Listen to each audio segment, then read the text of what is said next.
Welcome to the Moving to Denver podcast. My name is Hayley Bartlett. I am your Aussie agent in the Denver area. So the reason I'm starting a Moving to Denver podcast is because of my experience, not just moving to Denver, but moving from country to country. So my international move, moving from state to state, and moving from town to town. And of all these moves, I was in different stages of my life, no children, middle school. So things were different and things changed during each move. So I am going to talk about my moves to start for the first few episodes of this podcast. And then I'm going to have guests come on and talk about their moves and talk about their experiences and tips. Because we all have different things that we've done to survive moves. We all have ways that we step out and get to know new people.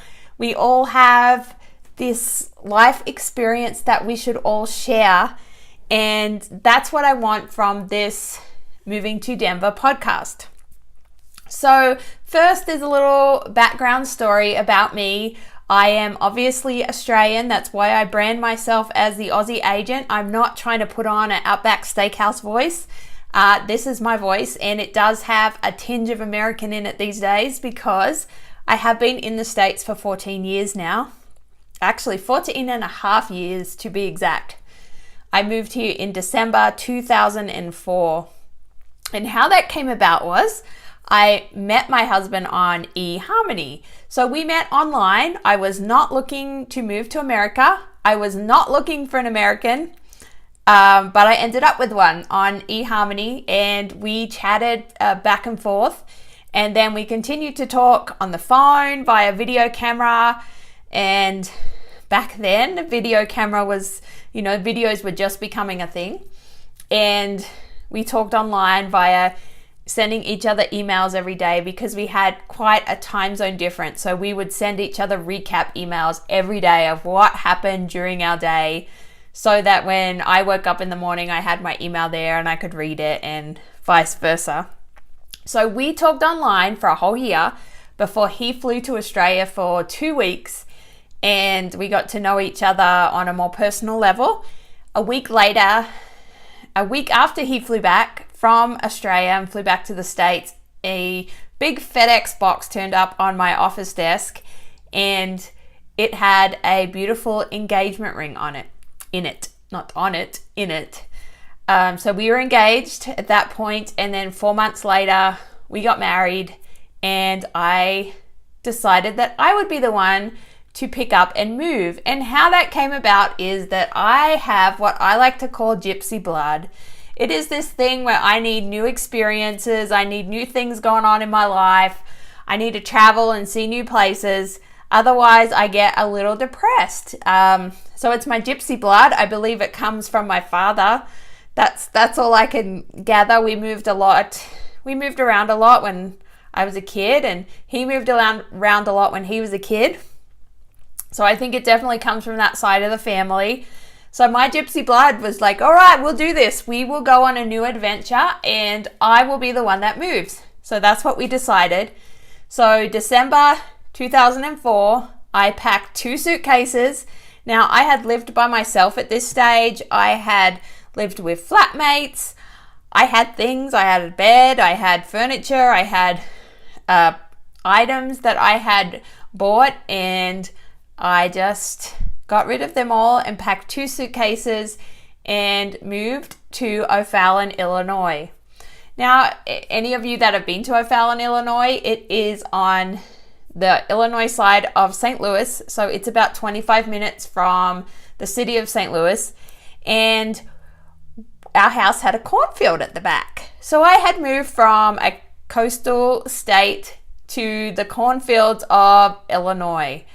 I didn't know anyone there other than my husband, and some people would say I didn't even know him all that well at that stage.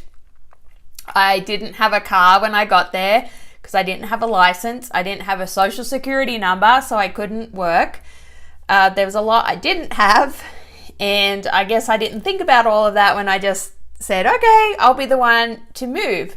So the first few weeks were full of excitement and fun. We had another party, wedding party here in the States.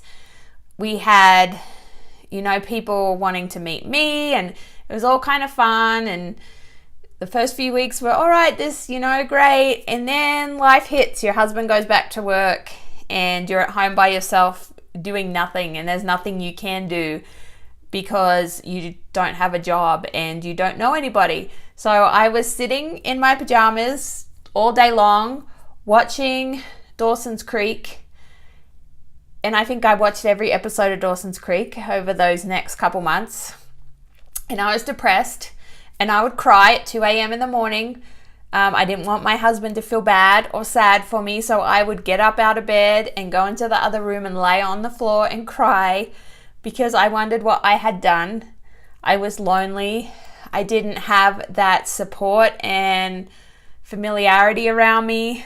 I didn't have my people that I had spent my teenage years into my young adult years with. And it was a shock. And it was a shock to the system. And it didn't make it fun for those first few months. So how did I get myself out of this depressive state? We got a car. It was $800 off at eBay. That car probably saved me. And I was able to get out and explore a little bit. So I was able to get to the coffee shop, or I was able to go to the store. I was able to learn how to drive on the other side of the road, which is an experience in itself. I got some fun stories about that. But I was able to get out and find my places. And I always tell people this now when they ask me about moving and surviving a move, because there's a lot of people out there that have never moved away from where they grew up, and that can be tough. So it's all about starting by finding the places you love and feel comfortable in. So there was a couple of coffee shops in O'Fallon that I enjoyed going to. There were parks that I enjoyed walking around.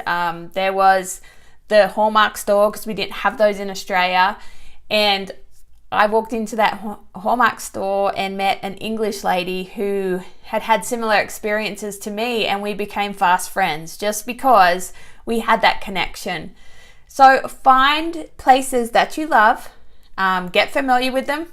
If you got nothing better to do, like I didn't for the first few months, then go sit in the coffee shop 3 times a week. Get to know the people that work there, because they'll become familiar to you, and just that familiarity is amazing.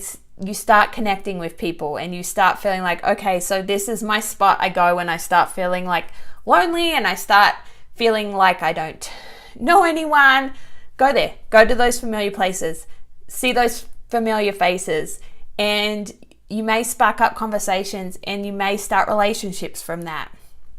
If that doesn't happen from those familiar places, then once you are a little bit more comfortable with where you're living, start putting yourself out there. That's a huge key to surviving a move, whether you're moving to another neighborhood, whether you're moving to another city, whether you're moving to another state or country. It's finding people that have things in common with you. And that might be reading, it might be drinking beer, it might be doing puzzles, it might be skateboarding, it could be anything. But find your people, and there's places you can do that online. Facebook has groups, meetup.com, City Data. There's different websites you can go on to ask questions and ask if there's people around that are like you, that like to do things, and put yourself out there. Now, if you stay inside, stay in your house, get depressed because you don't know anyone, but you can't get yourself out of that either, and you can't, put yourself out there, then it's going to be a vicious cycle. I learnt this. You have to put yourself out there. And I became a much more confident and much more social person after my first international move, because I had to put myself out there. It was put myself out there, or it was just die of depression, and that wasn't going to be good for my new marriage. That wasn't going to be good for me inside. So find your people. It could be at church, like it could be anywhere. Just find a group of people that have some things in common with you. Now, you're not going to love everyone you meet. If that happens the first couple times, don't let it get you down. Don't let it stop you getting out there or meeting new people. We are human. We are not going to like everybody that we come across. You know, there's certain personality traits that might annoy you, or certain things that people do that just might bug you enough that you just can't handle it. It's okay. You're human. Take a deep breath. Meet someone else. Go to another group. Just keep putting yourself out there till you find your people. You need to do that, or it's going to make you sick inside if you just decide that you are going to stay inside, go to work, drive home, lock yourself in, and not meet anyone. It never helps in the situation of moving. So number one, find familiar places. Become familiar with them. Make them feel like they're a little bit of home, and get the familiar faces going from visiting those same places. Number two, put yourself out there. Find groups that you feel comfortable in. Find groups of people that have similar hobbies and things that you like to do. Find those people. Then I would say just, little by little things get better by doing those two things. So what is this podcast all about? It's called Moving to Denver, but so far I just have talked about my story about moving internationally. So this podcast isn't just about Denver, although we will talk about a lot of the great things about Denver, the things that you need to know when you move here to Denver, and all those types of things. But this more specifically is about tackling the tough part of moving. And this can be moving to another neighborhood. This can be moving to a city 20 minutes away, which was our last move. This can be moving to another state or another country.